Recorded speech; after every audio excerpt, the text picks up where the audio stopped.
ومن والاه أما بعد. We hope and we pray and we ask Allah subhanahu wa ta'ala that He blesses you all inshallah ta'ala and allows us to be included in His mercy inshallah ta'ala and His forgiveness and His compassion inshallah ta'ala during these nights. We ask Allah subhanahu wa ta'ala that He blesses Sha'ban for us and that He allows us to reach Ramadan in the best of health and the best of wealth and the best of Iman inshallah ta'ala. To proceed, inshallah ta'ala, tonight we will be continuing with the Criterion, which is, our series that we did on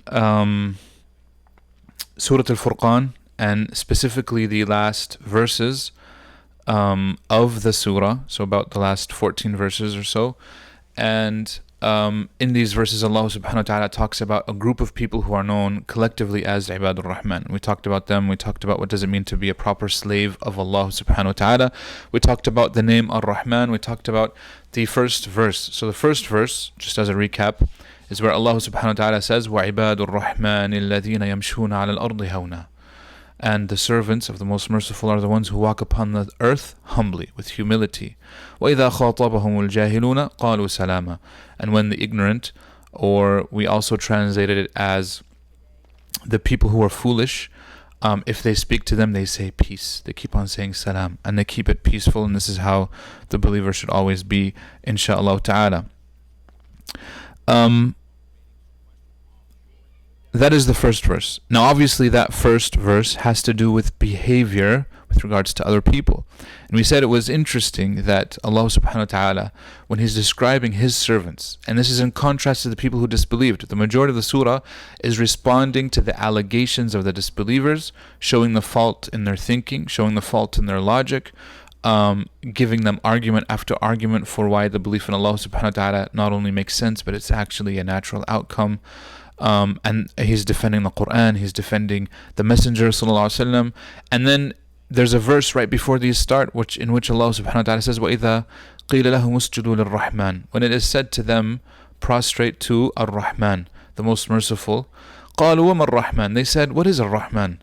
What is this? Meaning, they never worshipped Allah, they never used this name, although they knew what it meant clearly because they spoke Arabic, and a person can use the derivative of the roots, etc., to actually figure out what the name actually means. In this case, however, they were using their quote-unquote ignorance as an excuse for why they shouldn't worship. And unfortunately, this is very common, where a person says, well, I don't know, or I had nothing to do with this, or this is not my responsibility, etc., when in fact they are responsible. If you are responsible for it, you're in charge, etc., then you have to do it. And especially in the case of the disbelievers, they're tasked to worship Allah. They know who Allah is, but they're using a name that they'd never heard of before, etc., to be an excuse for why they shouldn't worship. قَالُوا وَالرَّحْمَنُ أَنَسْجُدُ لِمَا تَأْمُرُنَا. Should we worship that which you command us to? وَمَا زَادَهُمْ إِلَّا نُفُورًا. Don't increase them in their kind of disillusion, in them staying away from the truth. And this is how people are. They don't actually evaluate their positions, they don't evaluate what actually they're doing, and they knew what they were doing. So Allah subhanahu wa ta'ala, after contrasting all of this, describes the people who are actually worshipping Him, the people who are proper worshippers of Allah subhanahu wa ta'ala. Yet interestingly enough, the first characteristic is not a characteristic that we typically associate with worship. Right? He didn't say, oh, they're the ones who pray 5 times a day. They're the ones who pay zakah. Nope. They're the ones who only worship Allah. Nope. He didn't mention any of these things. He mentioned how they walk and how they talk. They walk on the earth humbly, with humility, and when they talk, especially to the ignorant, especially to people who might aggravate them, who might express something that they find, they say peace. At the end of the day, they say peace. They say salam. And this is why it's interesting. And this is why, of course, the argument would be that is an act of worship. Behaving with people, even people who are ignorant, people who don't know what they're talking about, people who are fooled by whatever they might think is correct, etc. At the end of the day, they're ignorant, and we behave with the ignorant with peace, and that's how we should always be. And that is an act of worship. This is why it's the first thing that he mentions, because they're being merciful now to the servants of Allah. They're being merciful to all of humanity, And that's why Allah gave them the name Ibadur Rahman, the worshippers of the Most Merciful, because the first characteristic of these types of people is a characteristic of mercy. Does that mean that the person will never fall? No, not at all. In fact, we know that the Prophet himself ﷺ would get angry on occasion, especially when the lines and the limits of Allah subhanahu wa ta'ala were transgressed. Aisha radiallahu anha, she says, مَا كَانَ رَسُولُ اللَّهِ مَنْتَقِمُ نَفْسِهِ أَبَدًا. The Prophet ﷺ would never avenge himself. Meaning, if he was wronged in his own person, he would never avenge that. Right? When people would mock him, ridicule him, make fun of him, etc., or even do something that's a personal attack. Unfortunately, now we live in a day and age when it's the opposite. People feel more obliged to defend their person than to defend a concept like Islam. However, Aisha continues and she says, إِلَّا أَن تُنْتَهَكْ حُرْمَةٌ مِّنْ حُرُمَاتِ اللَّهِ, except when something sacred, something of value, something part of Islam was wronged, that's when he would step up and defend. Right? When a person tries to justify the killing of Muslims or the oppression of Muslims or something along these lines, you know what I mean? He would step up. He made dua against tribes. He made dua against them. These tribes now are Arab tribes and their descendants are Muslims. Yet the Prophet ﷺ, because of what they did, he made dua against them. Because they killed and murdered Muslims, he made dua against those tribes. He got angry for an entire month. He's making dua. It's not like a one dua. He made an entire month. Right? And we know the names of the tribes. You can look at it. It's in Bukhari. This is authentic. What we're saying is that merciful with the ignorant or with the foolish, because al-jahil also means the foolish. It means that the person ultimately is merciful to them. Even if a person might be angry initially, etc., those tribes eventually accepted Islam, and the Prophet ﷺ accepted, their Islam and their allegiance and whatnot, and they became Muslim. So this shows us that the believer, ultimately, if you look at his whole affair, he is merciful. And this is how we should be. Yes, will a person slip up? Of course they will. They're human beings. Will a person get angry here and there? Of course they will. But we have to get angry for the right causes. We have to get angry. If we do get angry, we have to do it sprinkled in and for the right causes. Because in fact, the Prophet ﷺ, he says, the person who does not get angry has no shame. Right? And the person who gets angry too much has, that's also a problem as well. And so there's always a balance, as with almost everything in Islam. And inshallah ta'ala, we'll be discussing more of these balances as well. I wish that I had, right now I'm streaming, of course, from my dining room table in our apartment. I wish there was a way that I could share my slides. I do have slides, and I haven't yet figured out on how to do it live on YouTube yet. We could do it through like a Zoom session, but we didn't want to do it that way, just so that we can maintain this, inshallah ta'ala. With that said, we're going to move on to the next verse. So the first verse talks about how they are in their daytime, how they are with the people. What does the next verse say? The next verse says, أعوذ بالله من الشيطان الرجيم والذين يبيتون لربهم سجدا وقياما. And the ones who yabituna, yabit comes from the verb bata in the past tense, bata yabitu bayatan, and the word bait comes from it. So people might recognize the word bait. Baytullah is the house of Allah. So the word bait means house. So what does this have to do with? Bata is the verb of house, which means it's where you house yourself. If that makes sense. Now, we don't have a verb that works for this. Like if I say I house something, I'm storing it away. But in reality, we house ourselves in our houses, in our homes. It's where you spend your night. What does this have to do with the verse? So Allah subhanahu wa ta'ala is saying, and the ones who spend their night, right, لِرَبِّهِمْ, to their Lord or for their Lord, sujjadan, prostrating, وَقِيَامًا, and standing. Prostrating and standing. That's how they spend their night. So this verse is characteristic number 2. Characteristic number 2 of Ibadur Rahman, the servants of the Most Merciful, are the people who spend their night prostrating to Allah subhanahu wa ta'ala and standing up. Basically, they're praying tahajjud. So inshallah ta'ala, today this whole discussion will be about tahajjud and about the verse. So tahajjud in light of the verse. Obviously, there's a lot that we can say about tahajjud, and there are many lectures about it as well online and whatnot, and by many very good mashayikh and friends of mine. Today, inshallah ta'ala, we will look at it in light of the verse that we have in front of us. So Allah subhanahu wa ta'ala says, وَالَّذِينَ يَبِيتُونَ لِرَبِّهِمْ سُجَّدًا وَقِيَامًا, and the ones who spend their night to their Lord prostrating and standing. So he says here, وَالَّذِينَ, he says it again. Why does he repeat it again? Right? This is to indicate that it's a new characteristic. Now, he could have not mentioned وَالَّذِينَ.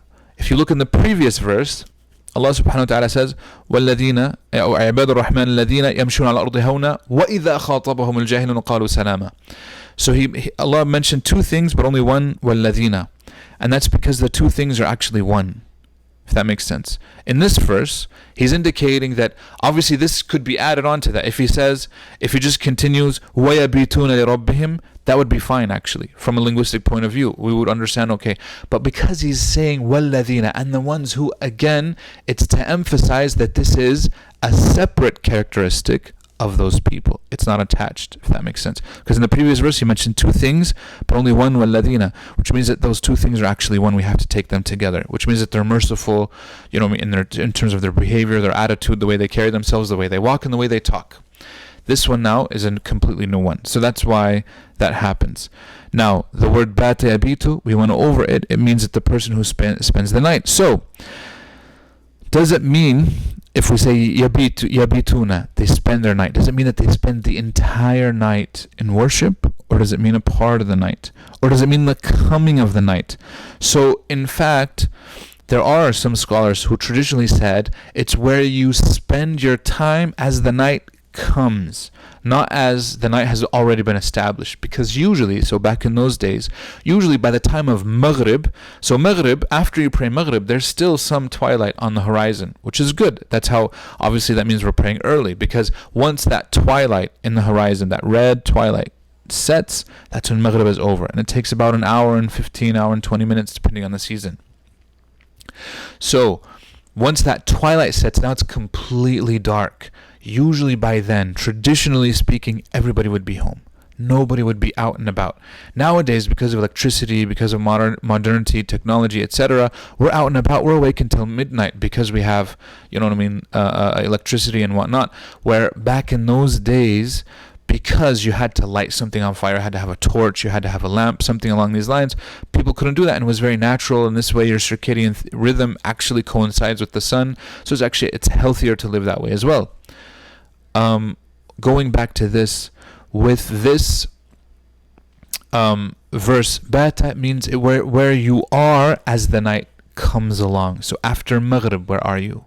You know what I mean? As Maghrib is setting, as it's getting really dark, where are you? Most people would be at home. After they would pray Maghrib, they would go home and eat dinner, right? Or eat something or break their fast, etc. And so this is why that's another reason. That's another meaning behind the word bata yabitu.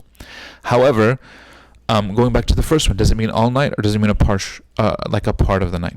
In reality, it means a part of the night, because of the other verses in the Quran that mention this, and because the Prophet ﷺ himself forbade the companions. There were multiple companions who wanted to pray all night long, and he forbade them from doing so. Therefore, it is actually makruh, if not haram. Now, of course, it would be hard maybe to argue that it's haram, but it certainly goes against the sunnah. And if a person is going against the sunnah on a regular basis, like defying the sunnah, knowing that he's defying it, that person could be potentially falling into haram.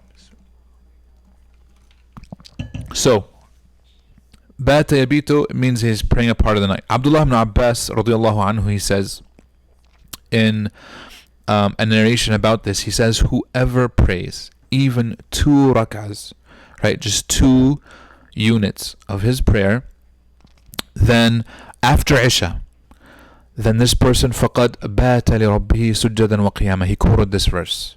This is authentic from Ibn Abbas. So he says, whoever prays even just 2 rak'ahs of sunnah to Allah after Isha, then this person has actually accomplished this verse. Look at the mercy of Allah subhanahu wa ta'ala in this.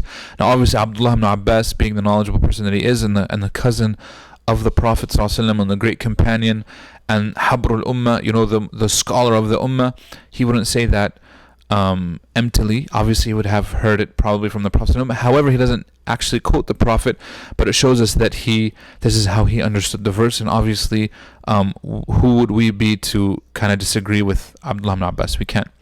And inshallah ta'ala, we ask Allah that anybody who even prays 2 rak'at, he has accomplished this part of the verse. So we see that it's very easy so far, inshallah ta'ala, to be a part of Ibad Rahman. We have to be humble. We have to, have humility. We have to talk to people with peace. Even if they're foolish, we still have to talk to them with peace. And now number 2, we have to offer additional prayers at night to Allah subhanahu wa ta'ala.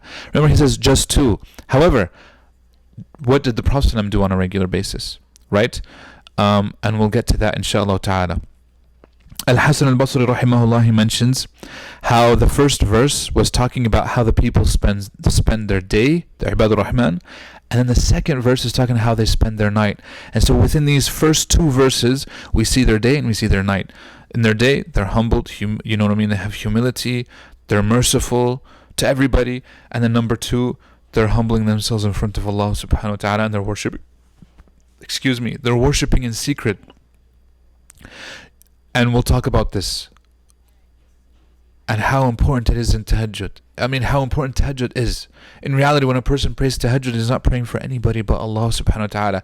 It brings out that utmost sincerity, right? Praying at night. And this is why upcoming in Ramadan, it looks like, and we ask Allah subhanahu wa ta'ala that He opens the masajid soon. But from the numbers and from what the experts are telling us, and even from what the President is saying, is that most likely we will be spending, if not a portion, probably the entirety of Ramadan in our own homes. And this is going to bring out who's going to pray Taraweeh and who isn't, right? Who's going to humble themselves in front of Allah and who isn't. It's very difficult for unmotivated people to pray tahajjud on their own, to pray Taraweeh on their own. Taraweeh, by the way, is the same as tahajjud. The technicalities are very minor, and in the end of the day, if you find a definition, we have a concept in Islam, la mushahata fil istilah, which means that there's no arguing, there's no quarreling over the definitions. So if a person says, well, tahajjud technically is this, Taraweeh is technically, all of these definitions came later, that the Prophet did not define them, which means that we can differ, and it's not a problem, inshallah ta'ala, on these definitions. So we don't quarrel over definitions, number 1. But number 2, whenever the person decides to pray after Isha, it is fine. In fact, technically, even if the person wants to pray right after Maghrib, before Isha enters, that is actually technically okay. We have narrations where Imam Shafi'i rahimahullah would actually begin his Taraweeh, believe it or not, after Maghrib. He would eat a very light iftar and he would begin. And then ask him, what are you doing? He's like, I'm taking advantage of the night. The Prophet said, pray at night, and this technically is night, and technically is correct. Obviously, that's not what a majority of the Sahaba did, or a majority of the people did. But then he further argued, he said, look, this is a time of ghafla, a time of heedlessness, where a lot of people aren't worshipping on a regular basis. And if you think about it, this is true. What types of worship are people indulged in between Maghrib and Isha? Even in Ramadan, between Maghrib and Isha, people are eating dessert, they're talking, they're waiting for, Isha to happen. Now, I'm not saying that everybody should start the Taraweeh after Maghrib, but I'm saying it is permissible. It is fine if a person wants to pray some qiyam during that time. If you want to read Quran, I would highly recommend that. If you want to make dua, obviously that's great. All of these types of acts of worship are completely fine. There's people who like to listen to a lecture at that time. It's whatever you feel comfortable doing, inshallah ta'ala. All of these, there is no problem. So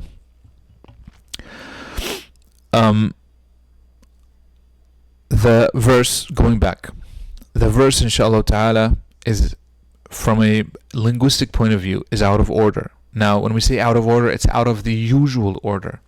In Arabic, order, you can put the words in any order as long as the tashkil, the i'rab, is actually correct. It makes sense. However, the order adds a layer of meaning, right, that only Arabic can achieve in so few words and in such a structure. Arabic and similar languages that apply these rules, obviously. What that means is that if it's out of order, it's for a reason. And because Allah subhanahu wa ta'ala, these are His words, they're perfect words, we can deduct a reason. We can look into and we can find what is the wisdom in the order being a little bit unusual.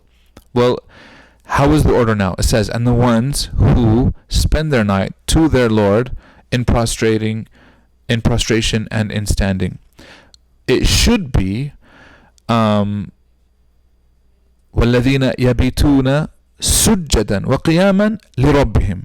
So it should be, and the ones who, so the verb comes first, and then how they're doing it comes, and then who they're doing it for comes at the very end.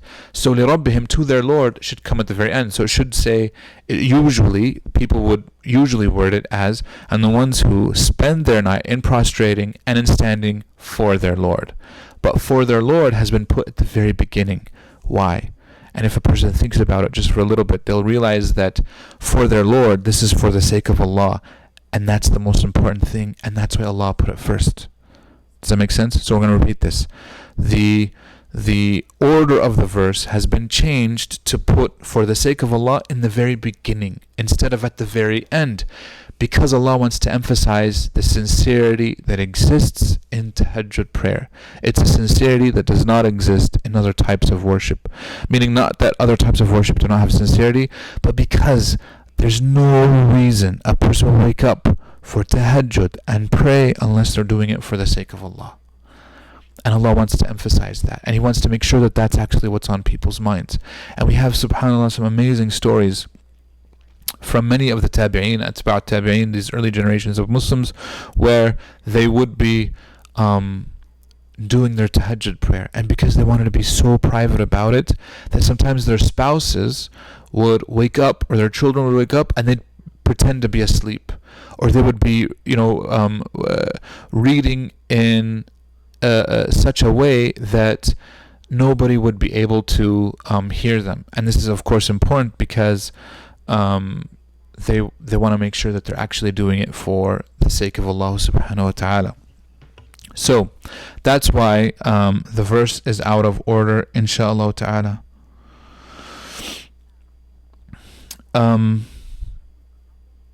So that's where we were. I'm sorry, I lost where I was. So the verse is not, so when we say that the verse is out of order,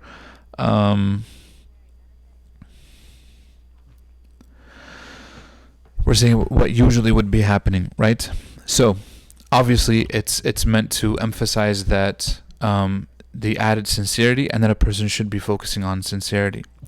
There's another part of the verse that's out of order. And that is, what comes first when a person is praying? So let's say the person is praying. What comes first?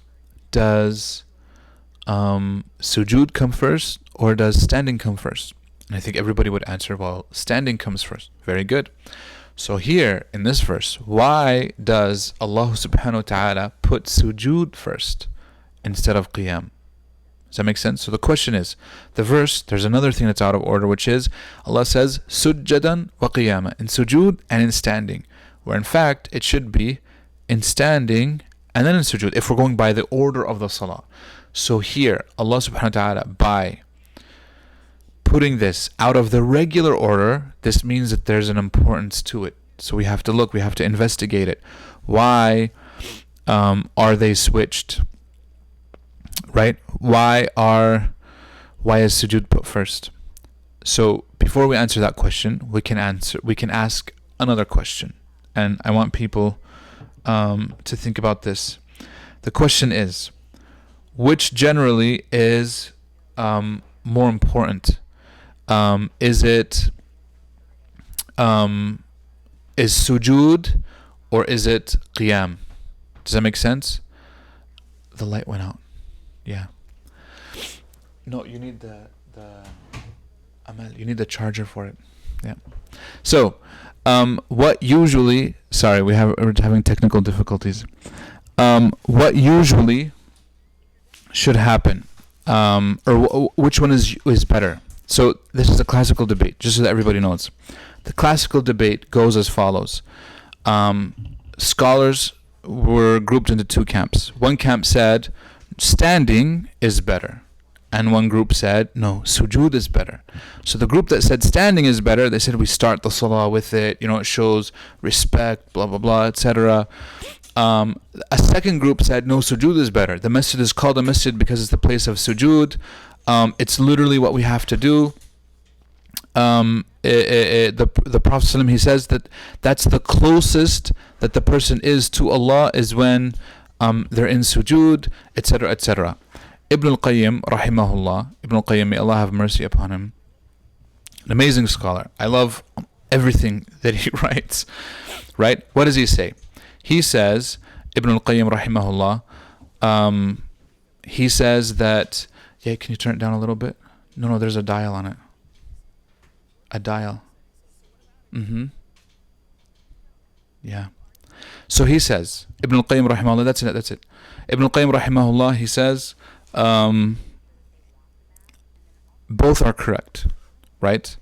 And both are correct from their own perspective. And sometimes this is true. Sometimes you'll have an argument with somebody, or you'll make a claim, or you'll make a point, and from your own perspective, you're correct. Another person from their own perspective is actually correct, right?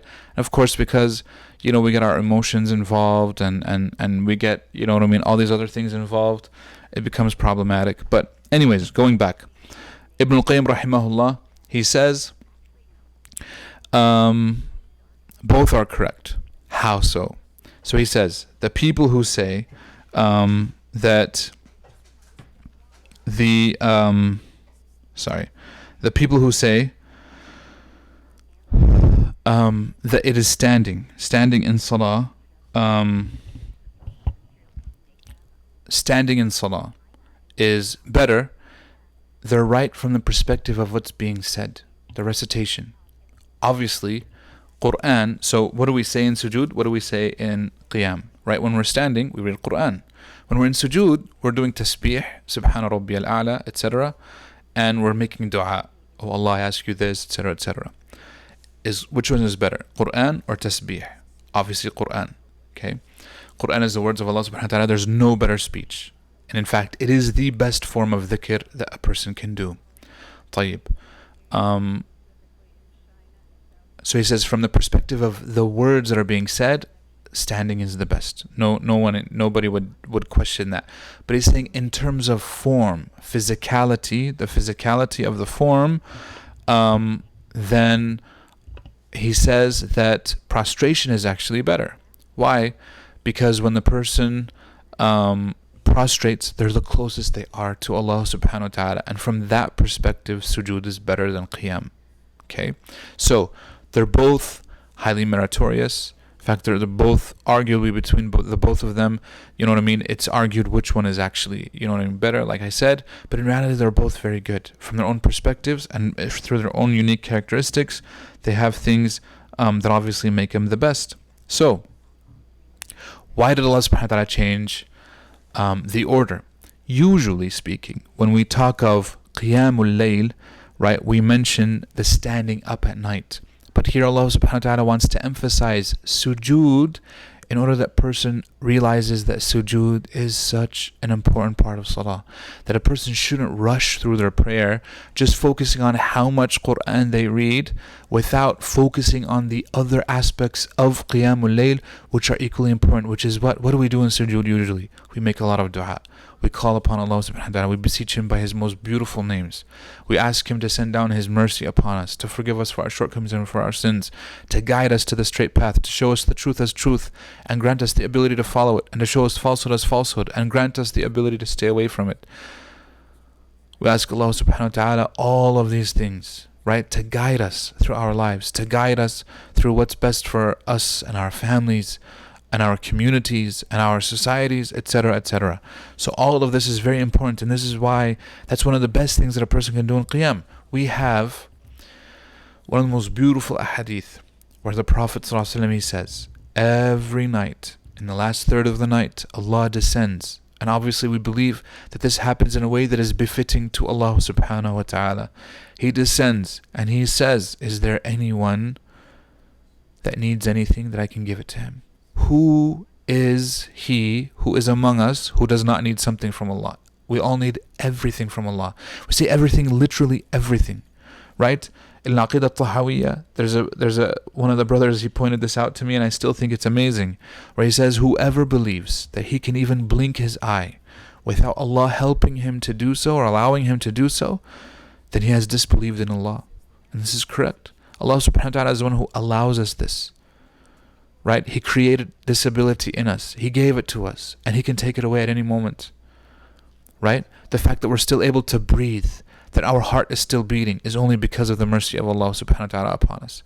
Because if He says that if you were to hold everybody accountable for the things that they have done, nobody would still be walking upon this earth. مَا تَرَكَ عَلَى ظَهْرِهَا مِن دَابَّةٍ. It is only because of the mercy of Allah, which means that we need everything from Him. We need our health, we need our wealth, we need our iman, we need our food and water and our sustenance and our families and our comfort and the peace and the sakina and the tranquility and the peace of mind.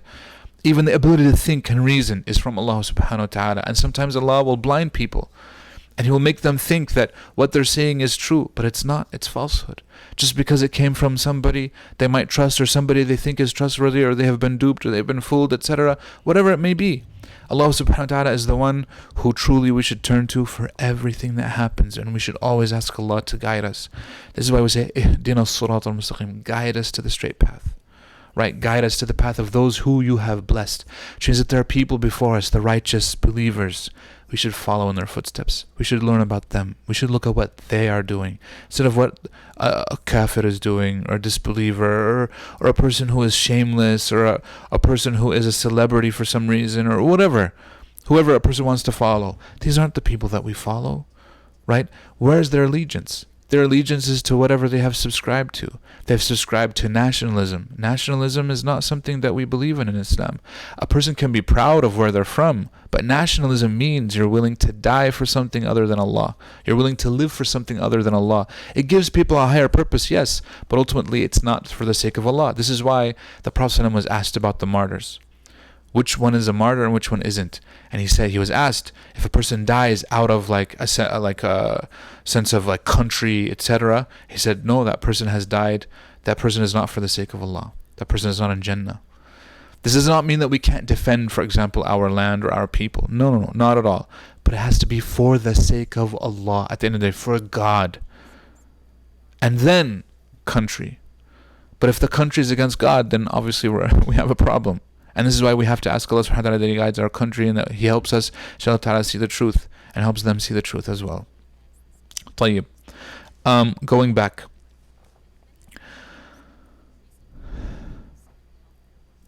We have a question here. Which is better?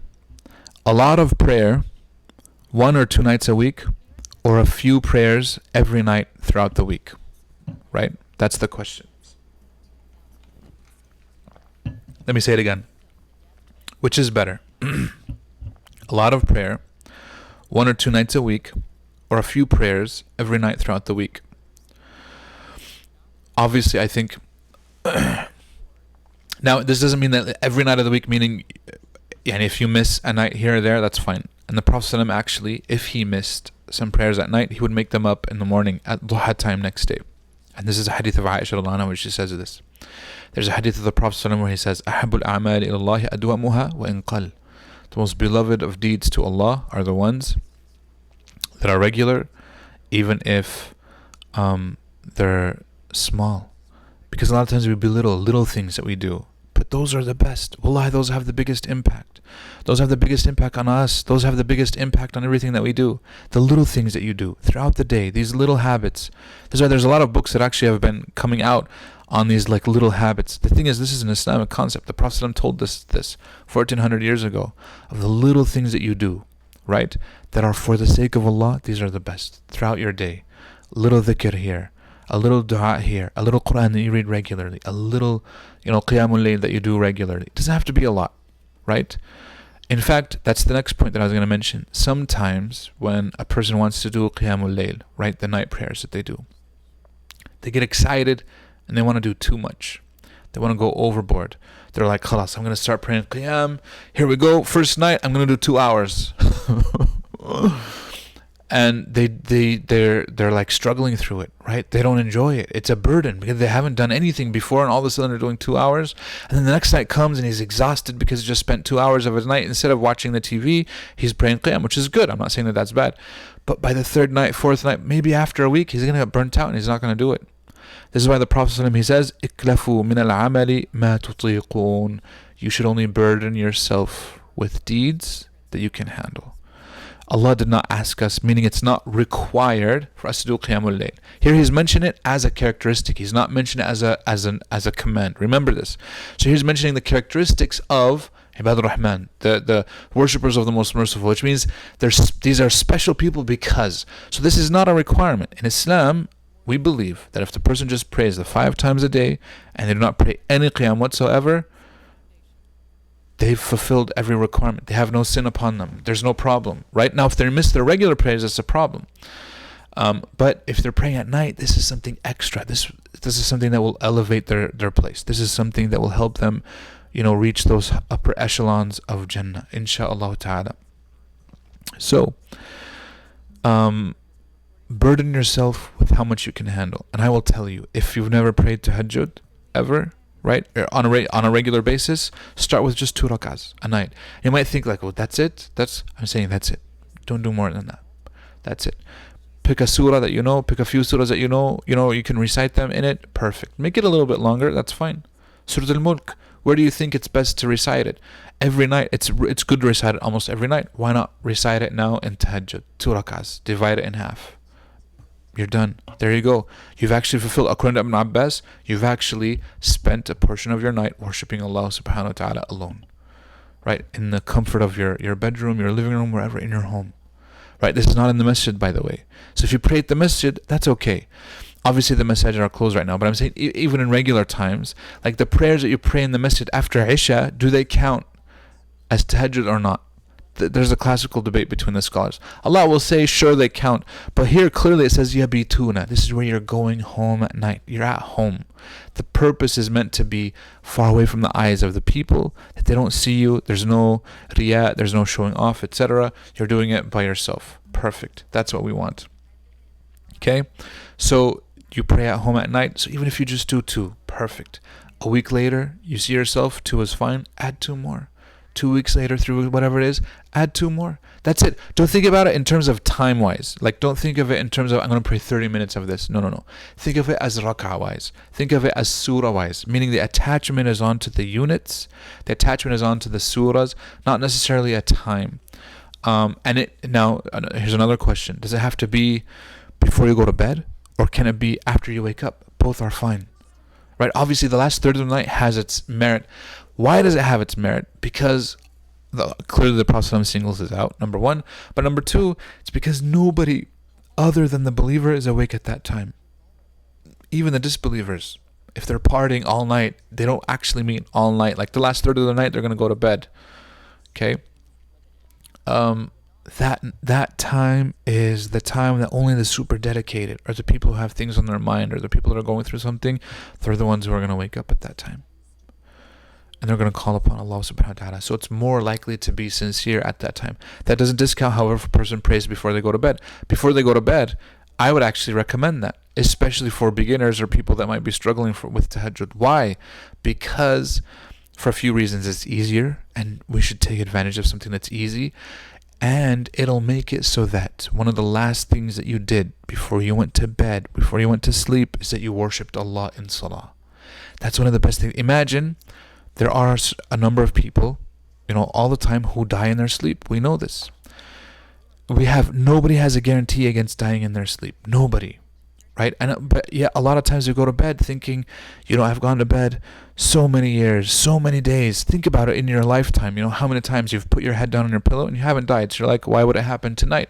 But it could be tonight. It could be the next night. We don't know, Allah. At the end of the day, we do not know. But imagine if that happened to us, but we're able to stand in front of Allah subhanahu wa ta'ala and say, Ya Allah, the thing that I did right before I died was that I prayed. That's an amazing thing that we can do. The thing that I did right before I died was that I prayed 2 rak'ahs. Imagine if a person died in the daytime for whatever reason, and Allah gave them the ability to pray 2 rak'ahs before they died. That's an amazing honor. Because clearly, we have a hadith of the Prophet where he says, people will be resurrected doing the thing that they did last. If that's your last thing that you did, you'll be resurrected doing that. That's an amazing thing. We ask Allah subhanahu wa ta'ala to allow us to be among those who are able to worship Him right before we die, and that before we die, our last words are La ilaha illallah. There is no God but Allah subhanahu wa ta'ala. So those would be some of my recommendations, inshallah ta'ala, to get it going. Okay. There's the case of, and unfortunately this happens even in Ramadan, there's a case of the person who, because they pray too much, or they pray so much tahajjud, or they're staying awake so much in like Ramadan or Taraweeh, that they miss Fajr. This is a calamity, right? Not because tahajjud is a calamity, but because missing Fajr is itself a problem, because Fajr is way more important than any qiyam that a person can do. Wallah. Fajr, there's not even a comparison on this scale, because missing Fajr is a sin. Missing qiyam, there's no sin. Praying Fajr, the reward is multitudes, the reward of qiyam, because we know that there's more reward in a fard deed than there is in a nafil deed. This is why we have to realize that. Now, of course, we're saying by default, depending on the person's intentions, that can change the amount of reward that the person gets, even between a nafil and between a fard, but that's a different subject. Okay. Last but not least, inshallah ta'ala, before we wrap up, we want to discuss how was the tahajjud of the Prophet sallallahu alaihi wasallam. Question number 1: was it nafil or fard for him? So the Prophet ﷺ had to pray tahajjud. He had to do qiyam at night. Was that obligated upon the Prophet ﷺ, or was it optional, just like it's optional for everybody else? The reality is that it was actually an obligation upon the Prophet, and it's optional for everybody else. This is one of those things that we call khasa'is al-nubuwah, which are the special characteristics of the Prophet ﷺ that are only for him. So the Prophet ﷺ was tasked, and Allah subhanahu wa ta'ala says this in Surat Al-Isra, where He says, وَمِنَ اللَّيْلِ فَتَهَجَّدْ بِهِ نَافِلَةً لَكَ عَسَىٰ أَن يَبْعَثَكَ رَبُّكَ مَقَامًا مَحْمُودًا. Right? He says, and pray, وَمِنَ اللَّيْلِ فَتَهَجَّدْ. He says, you have to pray tahajjud. نَافِلَةً لَكَ. It's a nafila for you, meaning it's something extra. Meaning it's not going to actually be used to fill in the gaps of your fard. This fard is complete. Because for us, if our fard is incomplete, or has inconsistencies, or it has gaps, or it has problems that we didn't even realize that we had, Allah will use our sunnah prayers to mend and to fix the problems that we have in our fard prayer, in order for our fard prayer to be complete. Because if we come on the Day of Judgment and our fard prayer is incomplete, then everything else in our life will be incomplete. Our book of good deeds will be incomplete. Everything else will be incomplete. But if our fard prayer is complete, then alhamdulillah, we'll pass the test. That's why everything really has to do with salah. Salah really is the one thing that almost unifies everything else that the person can do. Okay, so for the Prophet ﷺ, it was actually required. But he says, عَسَىٰ أَن يَبْعَثَكَ رَبُّكَ مَقَامًا مَحْمُودًا, that perhaps Allah will resurrect you on the Day of Judgment in the Maqam al-Mahmud, the praiseworthy position, place, right, on the Day of Judgment, meaning that the Prophet will be able to intercede. He will intercede for the beginning of the hisab. He will intercede on behalf of the sinners from his ummah. He will do so much on the Day of Judgment. That's al-Maqam al-Mahmud, the praiseworthy station, the status that he had, sallallahu alaihi wasallam. We ask Allah subhanahu wa ta'ala that He allows us to enter Jannah under His flag and under His banner, inshaAllah ta'ala, and not under a different banner. There will be people who will enter under different banners, the banners that they love the most. What banner does a person love? And we ask Allah subhanahu wa ta'ala that He makes the banner of the Prophet sallallahu alaihi wasallam the banner that we are resurrected in. How many rak'ahs did he pray? We know from a hadith of Aisha radiallahu anha that he never prayed more than 11 in a night. 11 rak'ahs total, meaning 8 were considered the tahajjud and 3 were considered the witr. However, the Prophet ﷺ actually never made that division linguistically speaking. He just prayed 11 total, right? And that's why for us, it is recommended that if a person wants to reach a level, so like remember, if we said a person has never started, obviously in this time, when everybody's stuck at home, we have a little bit more time on our hands, etc., and we might be bored, we might be whatever, this is the time to start tahajjud. Wallah, if a person wants to start tahajjud and they don't now during these times, when will they start? Because after, alhamdulillah, the times of ease come back, we're going to get so busy with our lives and so busy with our dunya again. It is now that we build this good habit, and then later on, inshallah ta'ala, we'll be able to sustain it. It'll stay with us. If you want to reach the level of the Prophet, like remember, said start with 2. That's it. Don't do more. Don't burden yourself. Do those. Get them regular. Once you feel like you'll never stop those 2, now add 2 more. Once you feel like those 4 are good, add 6. And then add 8. And then by the end, you'll be at the level that the Prophet ﷺ would pray. Now, obviously, the Prophet ﷺ's 11 would take a long time. sometimes a third of the night, sometimes a quarter of the night, you know what I mean? Whatever it was. Obviously, in this day and age, it's going to be very difficult to maintain something like that. But at least if we try to at least reach the rak'ah count, that's our ultimate goal. Whether it's in a few months or after a year, whatever it is, that's something to aspire to. And I would ask Allah subhanahu wa ta'ala that He helps us all to aspire to be as much like the Prophet sallallahu alaihi wasallam. How much was each rak'ah? This is a question, right, that's worthy of exploring. Why do we say that? We have a hadith of the Prophet ﷺ where multiple Sahaba would join the Prophet ﷺ in tahajjud. One of them was Abdullah ibn Abbas, one of them was Hudhayfa ibn Yaman, and others. They come in like Abdullah ibn Abbas in his hadith. We'll just mention him as an example. But you can look up these other Sahaba as well and what they did with the Prophet ﷺ. They saw him praying tahajjud. So he's like, man, I'm going to get up. I'm going to pray with the Prophet. So Abdullah ibn Abbas, he's literally at the time, he was probably 11, 12, not older. Makes wudu, prays with the Prophet ﷺ. And why was he able to pray with the Prophet?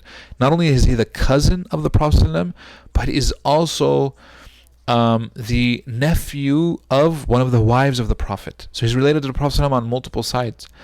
So his aunt, Maymuna, was the wife of the Prophet ﷺ. And so he said, I would sometimes go and stay the night at my aunt's house, which is fine. And when it was the Prophet's turn to be in her house in that night, he would pray tahajjud there. So he's there clearly. So he stands up and he says, I'm going to pray with the Prophet. So he does. He makes his wudu. And the Prophet ﷺ is reciting Surat Al-Baqarah. So he's standing there and he's thinking, okay, maybe the Prophet ﷺ is going to make ruku', finish the rak'ah after 100 verses, right? Because remember, he's only like 11, 12, maybe 13 max. And 100 verses come by and he doesn't make ruku'. So he says, okay, maybe, I'll wait until 200. Maybe he'll make, ruku' at 200. Nope. 200 comes by, he's still praying. He's like, he's going to finish the whole surah. Now imagine Surah Al-Baqarah by one of the reciters from nowadays. A quick reciter would recite it in 2 hours. Or an hour and a half. That's quick. But the Prophet's recitation is not quick. He was slow.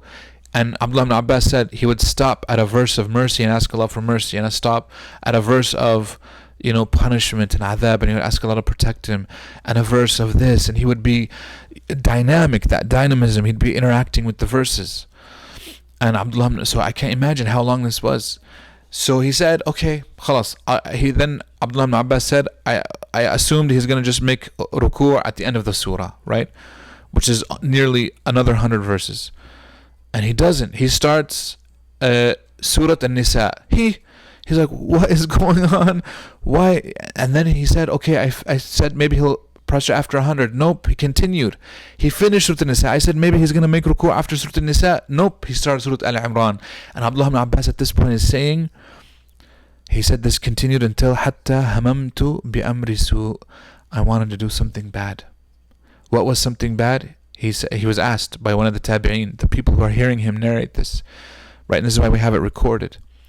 He says, ما هو? He says, أن أجلس وأدعه وحده. That I sit down and just let him pray by himself. Now think about this. If this was towards the end of the life of the Prophet, because we know that he only married Maymuna at the very end, or towards the end, that means that the Prophet was over the age of 60. And he was able to handle standing for so long, more so than a 12-year-old. And the 12-year-old probably could do it. It's just he doesn't have that mental patience, which means that it's not physicality. At the end of the day, it's completely mental. And we have to realize that. You know what I mean? It takes a lot of patience, it takes a lot of forbearance. But it's part of our training as Muslims, that if we're able to stand in front of Allah for something that we believe in salah, then we'll be able to stand for other things in our life as well, for the things that we believe in. We'll be able to help people. Today I got done with a meeting. We had a meeting with other churches and synagogues here in Memphis. So it was obviously remote because of the social distancing. But there are some very grim numbers that are coming out. And inshallah, I might share them, also like during the community meeting that we'll have in 2 nights, inshallah. Church Health was the one who organized this, and they are estimating that So they're trying to roll out that by next week they'll be able to test 3,000 people a day. Church Health by itself. They're doing excellent. They're the ones who are supplying all of the emergency health workers with all of their equipment. It's actually coming from Church Health. It's not coming from the government. The government hasn't been responding correctly. And this is just here locally. Not responding correctly. They don't have the resources. They didn't plan for this. No, they didn't see this coming. And they're late in the response, etc. So Church Health is obviously, let's say 3,000 people test. How many people are going to be positive? How many people are going to be asked, okay, you tested positive, you don't have severe symptoms, you have to self-isolate, you have to go home. Many people can't afford to self-isolate. They live with other family members. They live in homes where self-isolation is impractical. How do we help these people? And so the faith community has been asked, and we still don't know the details of how we're going to help, but we have signed up to help. The Muslim community is on board. We have a whole committee. Obviously, people need financial help. Yes, they need food, water, they need access to these types of things, but there's help that's needed beyond these things as well. For especially people in our community, we know the poverty rate in Memphis. We know a lot of the issues that Memphis deals with, and so that's something that we're going to have to contend with. And so, alhamdulillah, I'm thankful. All praise is to God that the faith community has stepped up and pledged to help with the people who do test positive, who don't go to the hospital, because those people are health risk to others. There are other things as well that are happening with it, and so there's a lot of other details that are needed to be fleshed out, but that's something that we're doing. But think about it. If we can't stand for Allah, who we do believe in, if we can't stand for Him during the night when nobody's looking, why would we be able to stand for anything else? Right? It makes sense. This is why there's many scholars who said that in the beginning, all of the believers, in the beginning, all the Muslims, actually was obligation upon them to pray tahajjud at night, meaning it's wajib. It was only later that it was removed, but when it was removed, the door of jihad, fighting for the sake of Allah, was opened, meaning defending the Muslims, defending their honor, etc. That's because Allah was training them. If you cannot stand in front of Allah at night, how are you going to be able to stand in battle?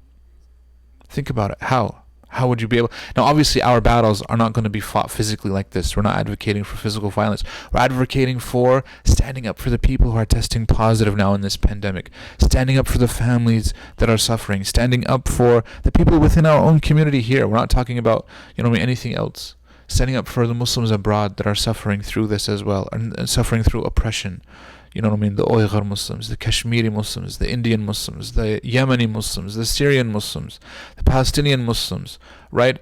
The Muslims in the Balkans that are still going through some troubles. The Muslims all over the world you mentioned, and there are Muslims that are going through trouble, the Rohingya, etc. We ask Allah subhanahu wa ta'ala that He alleviates all of their oppression. And it starts with us. Like I said, if we can't stand for Allah, then it'll be very difficult to stand for our principles as well. That's it. And this is not me making this argument. There's many scholars that have made this argument, and I'm just sharing it, inshallah ta'ala. Okay? I hope, inshallah ta'ala, that this was beneficial. We'll take some questions, inshallah ta'ala, and we'll wrap up. I know this was we went a little bit over the 45-minute limit, but I hope, inshallah ta'ala, it was beneficial, bi'idhnillahi ta'ala. So, you can send your questions on the onlinequestions.org and then enter the ID number, which I think is 15373. So you go to onlinequestions.org and then event number is 15373. So the question that we have here, it says, can a person pray in tahajjud Quran by looking at the Mus'haf? Okay, so this is a very good question. We'll try to answer it to the best of our ability, inshallah ta'ala. The question is, can a person carry the Mus'haf while they're praying in tahajjud? And the reality is, yes, it is permissible, inshallah ta'ala. If a person has it memorized, obviously reading from memory is best. However, if the person doesn't have it memorized and wants to read from Mus'haf, inshallah ta'ala, it's permissible. It's not ideal, if that makes sense. This is, I think, the best answer. Doing so, however, in a fard prayer, like an obligatory prayer, the majority of scholars are at al-mana'. Some might allow it if it's needed, but a vast majority said it's not needed. You know what I mean? Whatever you have memorized, inshallah, is enough for the fard prayer, for an obligatory prayer, like Dhuhr, Asr, Maghrib, Isha, Fajr, etc. But if it's tahajjud, it's permissible but not ideal. Is the person sinful? No, nobody could argue that, because we do have narrations where they would carry it, but it was specifically in Ramadan and Qiyam, etc. So because of that, inshallah ta'ala, there's no problem, inshallah ta'ala. Okay.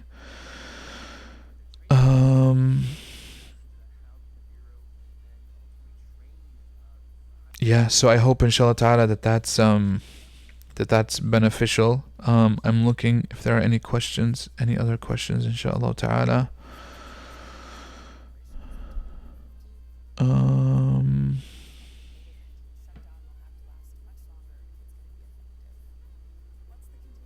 I don't see any other questions.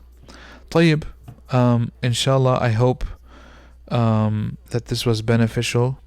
We ask Allah subhanahu wa ta'ala that He we have a question here. What if I go to sleep after Isha? Will you still be able to say to Allah, the last thing I did was that I prayed? Yeah, of course. So if a person prays Isha and then goes to bed, that's fine. Obviously you have to pray witr. Right? So witr is part of qiyam, and if you pray witr, inshallah ta'ala, it will be counted towards your qiyam, but you do have to pray witr. And so, yes, if you pray witr with the Isha and then you go to bed right after praying Isha, aslan, that's what usually would happen as well. So that helps, inshallah ta'ala. There's another question here. Can I pray tahajjud with my wife? What is the right way? Yes, you can. In fact, it's recommended to do so. The Prophet ﷺ, in one narration, he woke up disturbed and he asked somebody to go wake up all of his wives, and he woke them up and so that they could pray tahajjud because of what he saw in his dream, and it had to do with Ya'juj and Ma'juj and the nearness of the hour, etc. So obviously he was very disturbed, which tells us that yes, a person can pray. She would stand behind you, if possible, and if you have enough room, inshallah ta'ala, and you guys can pray in jama'ah. That's not a problem. Can you read with a reciter in the background? I do not know about this one. To be honest, I have never seen. I haven't come across this question being asked. Usually, so I myself, like a lot of people know, I don't give fatwa for myself. I give what off of our mashayikh, our teachers, and what we have read in their books as well, have said. So I've never come across this. Just off the top of my head, it sounds like it could be very distracting, etc. But at the end, wallah, I can't say, so I do not know. Allah knows best on that one. So, Allah barik feekum, inshallah. I hope, inshallah ta'ala, this was, I'm seeing that there's a problem with the mic. Yeah, so there was a setting that I had turned off and I realized. So it's a mistake on my end, inshallah ta'ala, but we'll fix it by next time. We ask Allah subhanahu wa ta'ala that He blesses everyone, that He includes us, inshallah ta'ala, in His mercy, that Allah subhanahu wa ta'ala alleviates our difficulty and sends upon us peace and blessings during these difficult times. We ask Allah subhanahu wa ta'ala that He makes us among His ibadur rahman, that He makes us among the servants and the worshippers of the Most Merciful, and that we are able to apply all of these characteristics in our life, including being merciful to others, including standing up in night in prayer, even if it's just 2 rak'ahs. We ask Allah subhanahu wa ta'ala to guide us and forgive us for our shortcomings and our sins. هذا والله أعلم وصلى الله وسلم وبارك على محمد وعلى آله وصحبه وسلم تسليما كثيرا. السلام عليكم ورحمة الله.